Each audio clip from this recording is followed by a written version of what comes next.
Chapter 1. The Broken Door. Alex stomped up the stairs, his footsteps echoing through the quiet house. He couldn't believe his parents had said no to the new sneakers he wanted. "They're just shoes," his dad had said, shrugging. "Your old ones are still perfectly fine." But to Alex, they were more than just shoes. They were a symbol of fitting in, of being noticed at school. As he reached his bedroom, he turned and slammed the door behind him. The bang was louder than he expected, followed by a loud cracking sound. Alex winced, instantly regretting his outburst.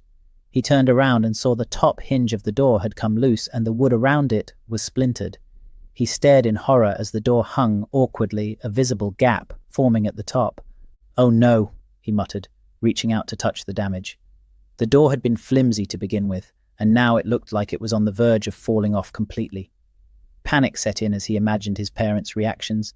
He could already hear his mum's voice in his head, disappointed and firm.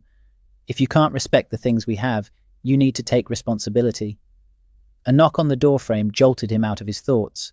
His dad stood there, arms crossed, looking at the door and then at Alex. "What happened here?" he asked, though it was clear he already knew the answer. Alex shuffled his feet, looking down. I got mad," he admitted, "and I slammed the door too hard." His dad sighed, his expression a mix of disappointment and concern. "Alex, you know that getting angry doesn't solve anything.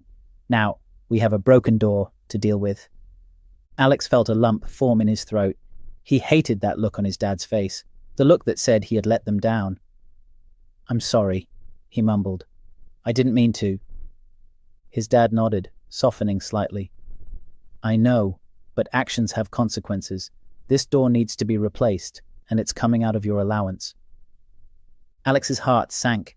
His allowance was modest, just a few dollars a week, and he had been saving up for months for a new video game. Now, that money would have to go towards fixing his mistake. "But a new door will cost a lot," he protested weakly. His dad nodded. "That's part of taking responsibility. We can look for a replacement at a second-hand store. It doesn't need to be new, just functional, but you'll have to cover the cost." Alex sighed, nodding reluctantly. He knew there was no point arguing. "Okay, I'll do it," he agreed, though the weight of disappointment hung over him. As his dad left, Alex sat on his bed, staring at the crooked door. He felt a mix of emotions, guilt for breaking it, frustration at the situation, and a touch of anxiety about spending his savings. But underneath it all, he knew his dad was right. He needed to fix this, not just the door, but the mess he'd made. He got up and gently pushed the door shut, wincing as it creaked loudly. He would have to be careful until they found a replacement. Alex pulled out his tablet and started searching for nearby second-hand stores. He hoped he could find something cheap, something that would fit his room and not drain his savings completely. As he lay down, Alex couldn't help but think about how differently he wished the day had gone. He closed his eyes, imagining himself in new sneakers, walking confidently into school.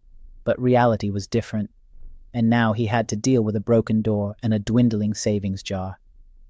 With a sigh, Alex drifted off to sleep, unaware that his search for a new door would soon lead him to an adventure beyond his wildest dreams, an adventure that would teach him lessons more valuable than any pair of shoes.